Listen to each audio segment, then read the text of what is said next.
আপনারা দেখছেন ঈশান বাংলার night bulletin news powered by SR dental studio. সঙ্গে রয়েছে আমি কুমকুম। সংবাদ শুরু করার আগে দেখে নেব আজকের বিশেষ বিশেষ সংবাদ শিরোনাম।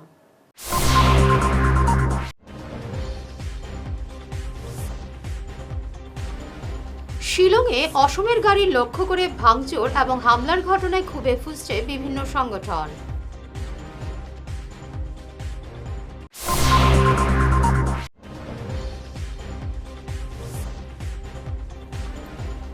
পাতারকান্দিতে বিকাশ হত্যার প্রতিবাদ র্যালি, হাফিজের বিরুদ্ধে মামলা।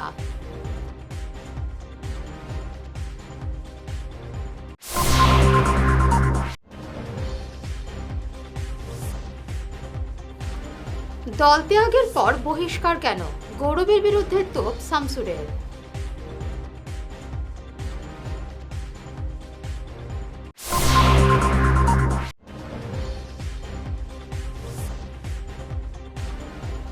আসাম বিশ্ববিদ্যালয় ক্যাম্পাসে কেন্দ্রীয় বিদ্যালয় বন্ধ না করার দাবি।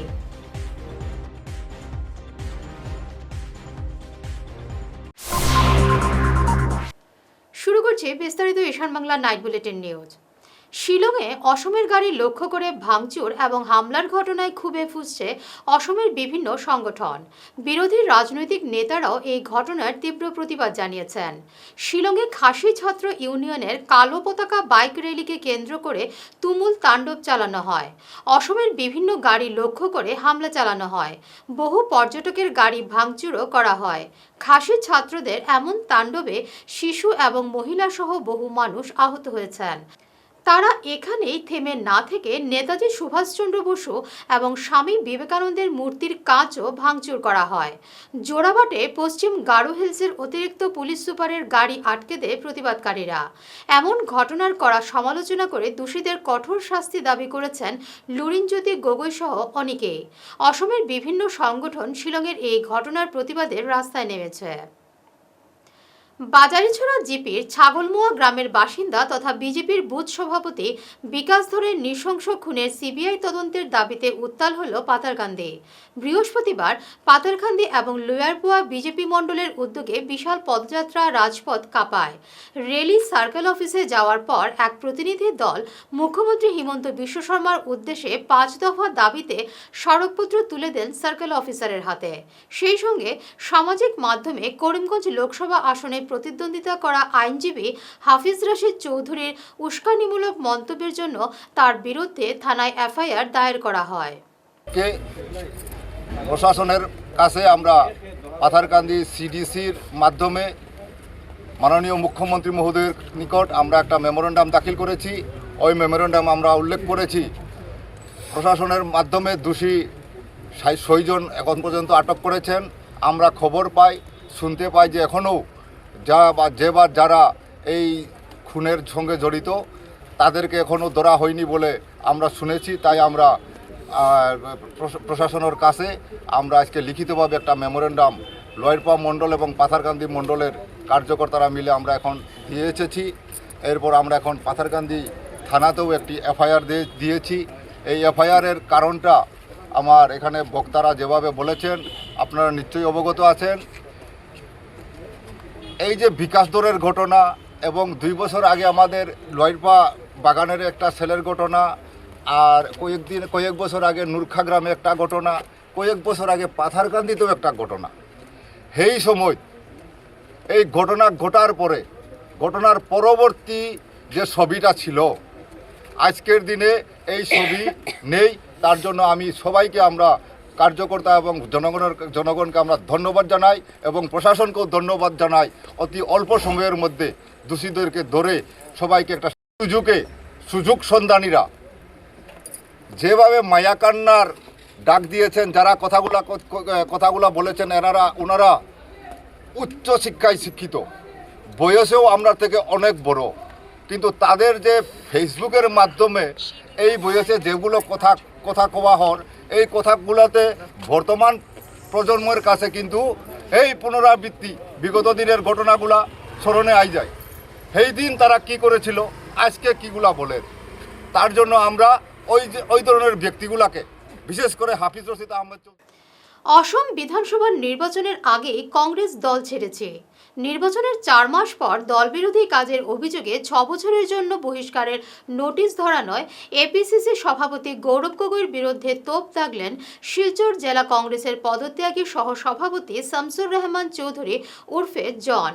বৃহস্পতিবার সাংবাদিক সম্মেলনে জন বলেন, অসম বিধানসভা নির্বাচনের আগে 29 মার্চ আমি কংগ্রেস দলের প্রাথমিক সদস্য পদে ইস্তফা দিয়েছি।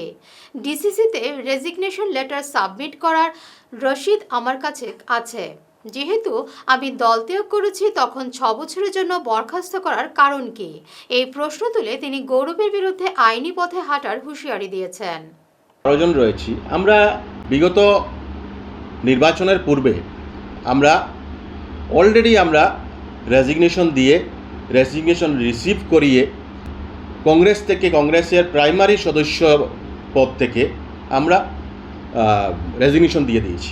পার্টির সম্পূর্ণ দায়ভার থেকে মুক্ত হওয়ার পর গতকালকে হঠাৎ সামাজিক মাধ্যমে আমি জানতে পেরে হতবাক হয়ে গেলাম। আমি তো অলরেডি রেজিগনেশন দিয়ে দিয়েছি। আসাম প্রদেশ কংগ্রেস কমিটির সভাপতি গৌরব গগৈ আমাকে সাসপেনশন করেছেন 6 বছরের জন্য। আরে ভাই, suspension mean what does the suspension means? Suspension is purely a temporary thing. Suspension আমি পার্টিতেই নেই, এটা কি হাস্যকর ব্যাপার নয়? হয়তোবা আমাকে ডিজনার করার জন্য, আমাকে হেয় প্রতিপন্ন করার জন্য এভাবে করা হয়েছে। আর সেটার জবাব দিই আমি হয়তোবা আগামী দিনে কোর্টের মারফতে আমি নিতে চাইব। গৌরব গগৈ একজন নেহাত শিশুসুলভ ব্যক্তি, যে ব্যক্তির আজ অবধি অর্গানাইজেশন সম্বন্ধে কোনো নলেজই নাই, যে ব্যক্তি তার বাবার বদলতে উনি এই পদে রয়েছেন। উনার কোনো দায়িত্ব জ্ঞান নেই, উনি দায়িত্বজ্ঞানহীন ব্যক্তি। এই সন্ধ্যা হওয়ার সাথে সাথে ওনাকে কেউ সাক্ষাৎ করতে পারে না। উনি সোনাপুরে দত্ত পদবীর একজন ব্যক্তির বাড়িতে যান, সেখানে কি এমন মধু, সেই ব্যক্তির বাড়িতে সম্পূর্ণ রাত্রে 10টা-11টা পর্যন্ত উনি থাকেন।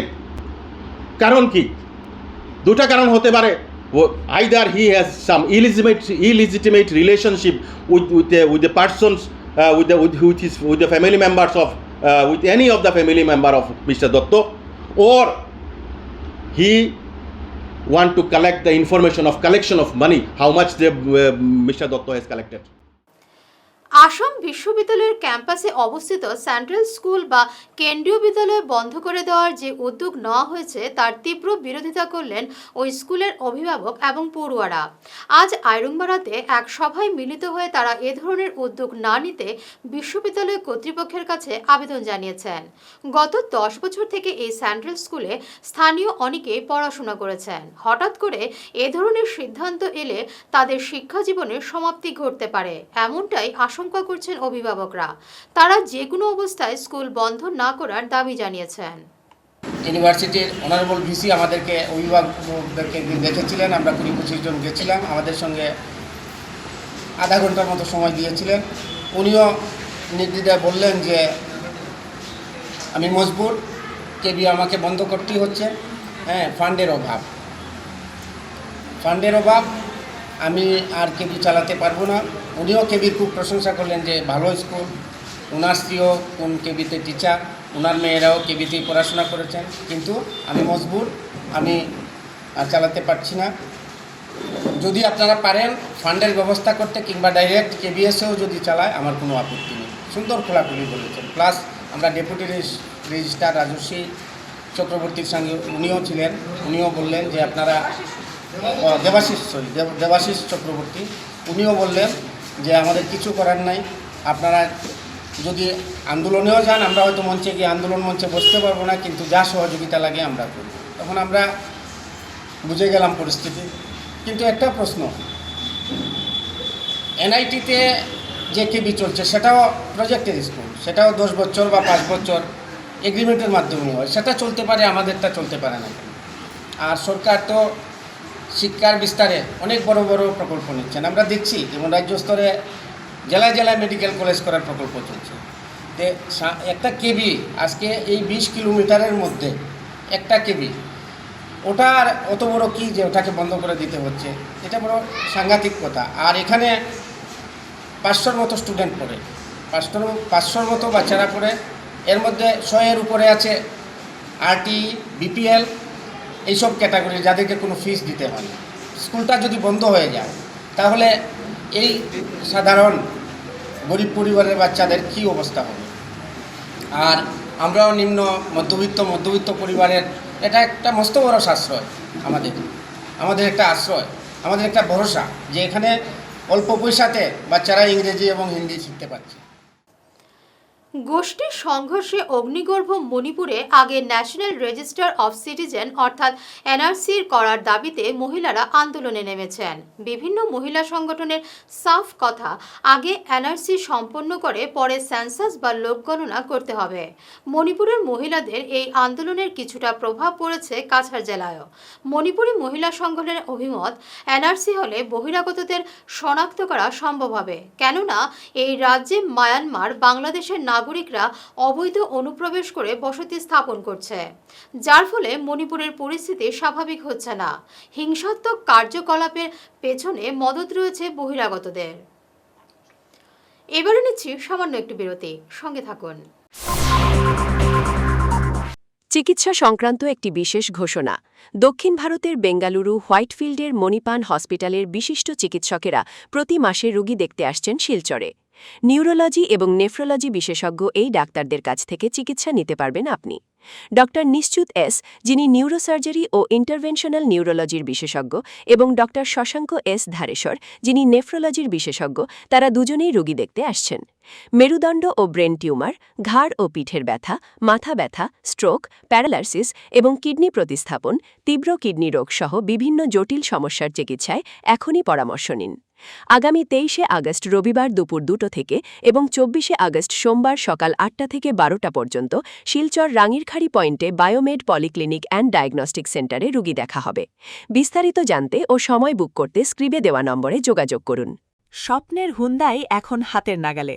নতুন গাড়ি কেনার কথা ভাবছেন? তাহলে এই সুযোগ একদমই হাতছাড়া করবেন না। সিংহি হুন্দাই নিয়ে এসেছে প্রথমবারের মতো আকর্ষণীয় পঞ্চপত্র অফার, যেখানে আপনার স্বপ্নের হুন্দাই গাড়ি কেনার আনন্দ হবে আরও সাশ্রয়ী, আরও লাভজনক।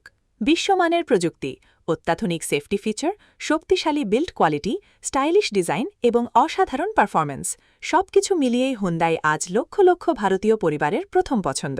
স্বাধীনতা দিবসের বিশেষ অফার। 15ই আগস্টের মধ্যে আপনার পছন্দের হুন্দাই গাড়ি বুক করুন এবং জিতে নেওয়ার সুযোগ পান সর্বোচ্চ পঞ্চপত্র অফার। আজই পরিবারকে সঙ্গে নিয়ে ঘুরে আসুন সিংহি হুন্দাই শোরুম। আপনার জন্য অপেক্ষা করছে আকর্ষণীয় অফার, সহজ ফাইন্যান্সের সুবিধা এবং বিশ্বস্ত পরিষেবা। হুন্দাই, আপনার ভরসা, আমাদের শক্তি। Singhi Hyundai showroom, Sonai road, Silchar. আজই বুক করুন, সেরা অফার উপভোগ করুন আর স্বপ্নের হুন্দাই নিয়ে ফিরুন নিজের ঠিকানায়। ফিরে এলাম বিরতির পর। প্রাক্তন প্রধানমন্ত্রী রাজীব গান্ধীর ৮২তম প্রয়াণবার্ষিকীতে শ্রদ্ধাঞ্জলি নিবেদন করেছে শিলচর জেলা কংগ্রেস।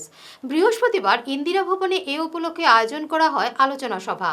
প্রয়াত রাজীব গান্ধীর প্রতিকৃতিতে মাল্যদান এবং পুষ্পার্ঘ অর্পণের মাধ্যমে অনুষ্ঠানের সূচনা করেন ডিসিসির কর্মকর্তারা। পরে জেলা কংগ্রেস সভাপতি সজল আচার্য বলেন, এপিসিসির নির্দেশে বিভিন্ন কার্যসূচি গ্রহণ করা হয়েছে। বক্তব্য পেশ করেন প্রাক্তন বিধায়ক মিসবাউল ইসলাম লস্কর, সীমান্ত ভট্টাচার্য, ফরিদা পারভিন লস্কর, সুজন দত্ত, অতনু ভট্টাচার্য, সঞ্চিতা আচার্য, বাবুল হোর প্রমুখ। প্রয়াত আমাদের প্রাক্তন প্রধানমন্ত্রী শ্রদ্ধেয় রাজীব গান্ধী ৮২তম মৃত্যু দিবস উপলক্ষে আসাম প্রদেশ কংগ্রেসের নির্দেশ অনুসারে শিলচর জেলা কংগ্রেস কমিটি বিভিন্ন কার্যসূচির মাধ্যমে সেই দিনটি পালন করছে এবং আমরা প্রথমেই ওনার এর প্রতি শ্রদ্ধা জানিয়েছি মাল্যদান করে, এবং একটা আলোচনা সভা এখন রাজীব গান্ধীর জীবনী নিয়ে একটা আলোচনা সভা এখন জেলা কংগ্রেস আরম্ভ হবে। রাতাবাড়ির আনিপুরে বন্ধ হয়ে যাওয়া সুগার মিল স্থিত সিআরপিএফ ক্যাম্পের কাছেই বেড়েছে চুরির ঘটনা। মঙ্গলবার রাতে ভৈরববাড়ি এলাকার সাংবাদিক রশিদ আহমেদের ঘরে হানা দিয়ে চোরেরা হাতিয়ে নিয়েছে বৈদ্যুতিক মোটর। দিন কয়েক আগে এলাকার মনোরঞ্জন রায়ের বাড়ির টিউবওয়েল চুরি হয়। এরপর জিপির গ্রুপ সদস্য ফরিজের বাড়িতেও চুরি হয়। চুরির ঘটনা বেড়ে যাওয়ায় রাতে পুলিশের টহল বাড়ানোর দাবি জানিয়েছেন এলাকার উদ্বিগ্ন জনগণ। আমার নাম রশিদ আহমেদ। আমার বাড়ি হচ্ছে সুগার মিল সিআরপিএফ ক্যাম্পের সামনে আমার বাসা, প্রায় 50 মিটার দূরে। আচ্ছা, এখন কি অসুবিধা? গতকাল রাতে আমার এখান থেকে একটা মোটর চুরি হয়ে গিয়েছে। আচ্ছা, তো এই বিষয় নিয়ে কি বলতে চান আপনি? এই বিষয়ে বলবো যে আমরা সুগার মিল সিআরপিএফ ক্যাম্পের সামনে রয়েছি, এর মধ্যে যে আমাদের নিরাপত্তা নেই, যে আমাদের এখান থেকে ঘন ঘন চুরি হচ্ছে। ইদানিংকালে অনেকগুলো চুরি হয়েছে, আমাদের প্রতিবেশী অনেকের চুরি হয়েছে। কাল রাত আমার মোটরও চুরি হয়ে গেছে। আমি বলবো যে একটা সিআরপিএফ ক্যাম্প থাকা অবস্থায় যদি আমাদের এখান থেকে এভাবে চুরি হয়, তাহলে যেখানে কোনো প্রশাসন নেই সেখানের লোকদের অবস্থা কী হবে, সেটাই আমার ভাবনা বা আমি উদ্বেগ প্রকাশ করছি। এখন প্রশাসনের উদ্দেশ্যে আপনি কি বলতে চাইবেন? আমি বলবো যে আমাদের রাতাবাড়ি পুলিশ প্রশাসন রয়েছে এবং পাশেই তো রয়েছে সিআরপিএফ ক্যাম্প, ওরা যেন আরও উদ্যোগী হন, ওরা আরও কর্মঠ হন, যাতে এই যে সমাজের কিছু দুষ্কৃতীরা রয়েছে বা এই যে নিঃস্ব কুটুম্বরা রয়েছে, ওরা যেন কিছু ভীত হয় বা ত্রস্ত হয়ে এসব কাজ থেকে দূরে সরে থাকে, সেটাই আমি কামনা করব। ভাগাবাজারের রাজঘাটে ঝুলে পড়া হাই টেনশন বিদ্যুৎ পরিবাহীর তার রীতিমতো মরণফাঁদ তৈরি করেছে। এই তার এলাকাবাসীর কাছে আতঙ্কের কারণ হয়ে দাঁড়িয়েছে। 40 বছর আগে টানা এই তার সংস্কার করা হয়নি। এলাকার রাস্তা এবং মানুষের বাড়ির উঠোনের পাশে বিপজ্জনকভাবে ঝুলে রয়েছে পরিবাহী তার। গত 15 আগস্ট ফুটবল খেলতে গিয়ে ওই তারের সংস্পর্শে গুরুতর আহত হয়েছে 12 বছরের হানিফ নামের এক কিশোর। 20 বছর আগে তার দাদারও এই বিদ্যুতের তারের ছোবলে মৃত্যু হয়। বহু গরু ছাগলেরও মৃত্যু হয়েছে। অভিযোগ, এক খুঁটি থেকে অপর খুঁটির দূরত্ব 150 মিটার হওয়ায় তার বিপজ্জনকভাবে ঝুলে পড়েছে। তাই এবার এপিডিসিএলের কাছে ব্যবস্থা গ্রহণের জোরালো দাবি জানিয়েছেন এলাকার জনগণ।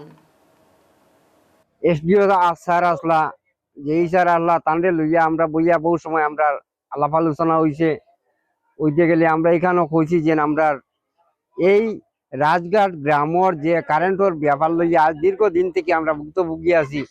আমরা এই কারেন্টর ব্যাপারও আমরা এখানেও মানুষও মারা গেছেন, আমরা হরচা হইয়া একজন তাই মারা গেছেন কারেন্টও লাগিয়া। কারণ কারেন্টর তার মাটিতে পড়ে যায় কি কয়দিন বাদে বাদে, আর ওই মাটির পড়ার কারণ গিয়ে একজন হরচা মারা গেছেন। আজকে বাচ্চা এক অ্যাক্সিডেন্ট হয়েছে, এরপরে মধ্যে আর গরু 2টা মরছেন। কিন্তু আমরা তো বিল রীতিমতো দিয়া যায়। আমরা যদি বিল দিতাম না, আমরা মাগনা কারেন্ট জ্বালাইতাম, তাহলে এক মা তাহলে বলে না তোমরা মাগনা জ্বালালে বললে মরো। কিন্তু আমরা বিল দেওয়া সত্ত্বেও, ক্লিয়ার বিল টাকা সত্ত্বেও আমরা এরিয়ার লাইন কিতার লাগি অত লউজ টাকায় মাটির লোকে লাগাই থাকে। আজকে বাচ্চারা দরিয়া মতরা কারেন্টও যাই হোক, এই লাইনটা ওইবার আজ থেকে 41 বছর হয়ে গেছে গিয়া। আগে কারেন্টর খুঁটি বেশ দূর দূর ভাবে একটা খুঁটি গাড়া হইতো, একটা খুঁটি থেকে আর একটা খুঁটির ডিস্টেন্স বেজান দূরই থাকতো। কারণ ফুন্না জমানাত ইটাত গড় বাড়ি আসলো না হিসাবে, এখন ইটাত গড় বাড়ি হয়ে গেছে গিয়া। আর এটা বেশি লউজ হয়ে গেছে গিয়ে আর লাগিয়া মাটি ফালানি হয়েছে। মাটি ফালানির কারণে আরো বেশি মাটি দাঁড়োয়া হয়েছে হয়। আর এটা বারবার কমপ্লেন দেওয়া হয়। কমপ্লেন দিলে তারা কইছেন যে এসডিও স্যার গত শনিবারে তাই ট্রান্সফার হয়ে গেছেন গিয়া। সামনের আগামী হাইলাকান্দি জেলার সবকটি গ্রাম পঞ্চায়েতে ভিভিজি রামজি প্রকল্পের কাজ দ্রুত অনুমোদনের দাবিতে জেলা প্রশাসনের দ্বারস্থ হলেন জেলা পরিষদ এবং আঞ্চলিক পঞ্চায়েতের প্রতিনিধিরা। বুধবার ভিভিজি রামজির জেলা প্রোগ্রাম কোঅর্ডিনেটরের সঙ্গে দেখা করে দাবি সম্বলিত স্মারকপত্র তুলে দিয়েছেন। জেলা পরিষদের সভাপতির প্রতিনিধি ফিরোজ খান চৌধুরী ওরফে মান্না এই কথা জানিয়েছেন।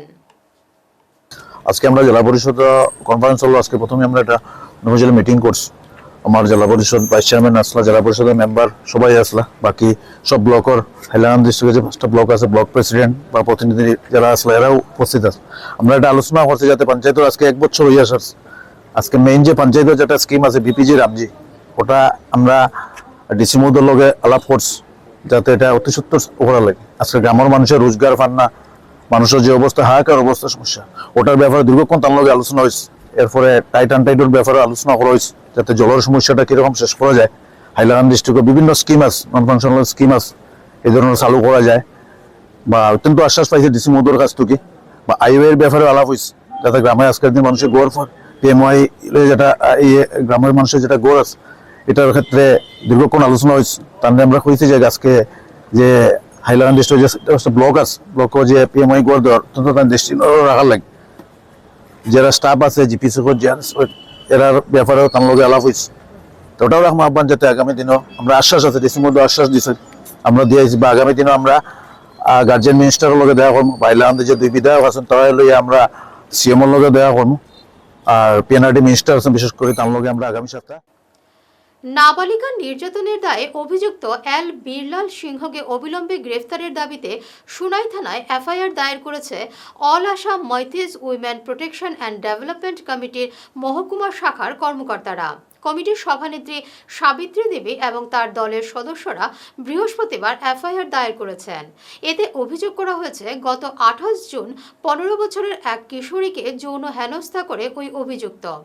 পক্সো আইনে মামলা নথিভুক্ত হলেও এখন পর্যন্ত এল বীরলাল সিংহকে গ্রেফতার না করায় সংগঠন ক্ষোভ প্রকাশ করেছে।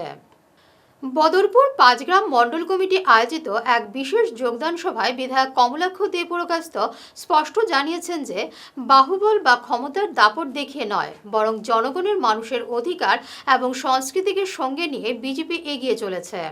দলের চেয়ে ব্যক্তি বড় নন উল্লেখ করে তিনি বলেন, দলের প্রত্যেক কর্মী সংগঠনের মূল শক্তি। এদিনের এই জনসভায় বদরপুর পুরসভার 1 নম্বর ওয়ার্ডের কমিশনার মাধব রায় সহ বিভিন্ন রাজনৈতিক দলের 11 জন কর্মী বিজেপিতে যোগদান করেন। বিজেপি দল আমাদের অধিকারের কথা বলে, বিজেপি দল আমাদের চাওয়া পাওয়ার কথা বলে, বিজেপি দল আমাদের সভ্যতা সংস্কৃতিকে অক্ষুণ্ণ রাখার জন্য লড়াই করে। বিজেপি দল শুধু দল নয়, আমাদের অন্তরাত্মার কথা বলে যে দল বলে সে দল না, সেটা একটা পরিবার। এই বিজেপি দল আজকের দিনে পরিবারে রূপান্তরিত হয়েছে। আমাদের মানুষের প্রত্যেকটা মানুষের হৃদয়ে আজকে বিজেপি। সেই বিজেপি জোর করে বিজেপি নয়, মস্তানি দেখে বিজেপি নয়, পাওয়ার দেখে বিজেপি নয়। আমরা আমাদের অস্তিত্ব রক্ষার জন্য আমরা বিজেপি সংগঠন করব, এবং যে সংগঠন করলে আমরা আমাদের অধিকারের কথা বলতে পারি, যে সংগঠন করলে আমরা আমাদের সংস্কৃতির কথা বলতে পারি, যে সংগঠন করলে আমরা আমাদের সভ্যতার কথা বলতে পারি। ধলাইয়ের ফ্রেঞ্চনগর গ্রাম থেকে স্বপন শর্মা ওরফে মিলন নামের এক যুবক নিখোঁজ। বুধবার সকাল 7টা থেকে তার কোনো খোঁজ নেই। বিভিন্ন স্থানে তার খোঁজ করেও কোনো সন্ধান পাননি পরিবারের লোকজন। লালাপুর পুলিশকে জানিয়েছেন নিখোঁজ স্বপন কুমারের মা বেলারানী শর্মা। নিখোঁজ যুবকের কেউ সন্ধান পেলে স্থানীয় পুলিশ বা পরিবারের সঙ্গে যোগাযোগ করার আর্জি জানানো হয়েছে। কালকে আমার ছেলে তোলা টোলা খেয়েছে, তার বউ 2 বাচ্চা রাখিয়া প্রবীরের বাড়ি, প্রবীর দাস তার ওখান থেকে আইছে, আইয়া স্কুটি রাখছে, স্কুটির চাবি রাখছে, রাখিয়া সর্বর কার্ড ওটা আমার দিছে, রেশন কার্ড দিয়া কইছে মা ওখান রাখো। আর কইয়া একটা নাইলনও ব্যাগ বগলও রয়েছে ঢুকাইয়া আর ফুইসমেন্দি গেছে। আমি গিয়া পারে উগি দিয়া দেখি যে আর ফুইসমেন্দি, আর তার কোনো খোঁজ পাইছি না। কাল 7টায় বার হয়েছে সকালে। হ্যাঁ, আর ওখানে পর্যন্ত কোনো সারা রাত্রেও অপেক্ষা করছি না, কোনো খোঁজ নেই। তার নামটা কি? মিলন শর্মা, স্বপন শর্মা। এমনি খুঁজাইছেন নি আত্মীয় স্বজন বাজার? বেজান খুঁজানি হয়েছে, আত্মীয় স্বজন খুঁজানি হয়েছে, এবারে এই সাইড যেদিকে গেছে এই সাইড ছাড়া খুঁজানি হয়েছে, কোনো বার্তা নাই। শেষ করার আগে বিশেষ ঈশান বাংলা নাইট বুলেটিন শিরোনাম আরও একবার।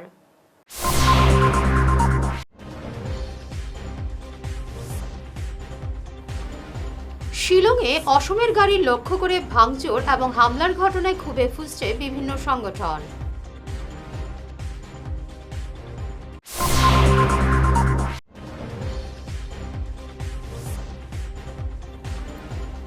পাতারকান্দিতে বিকাশ হত্যার প্রতিবাদ র্যালি, হাফিজের বিরুদ্ধে মামলা।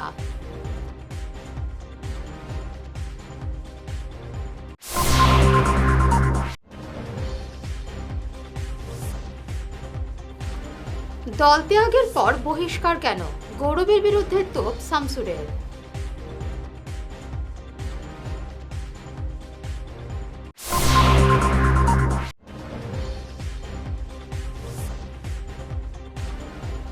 আসাম বিশ্ববিদ্যালয় ক্যাম্পাসে কেন্দ্রীয় বিদ্যালয় বন্ধ না করার দাবি।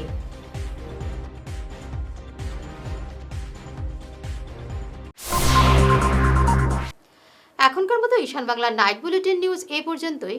নমস্কার।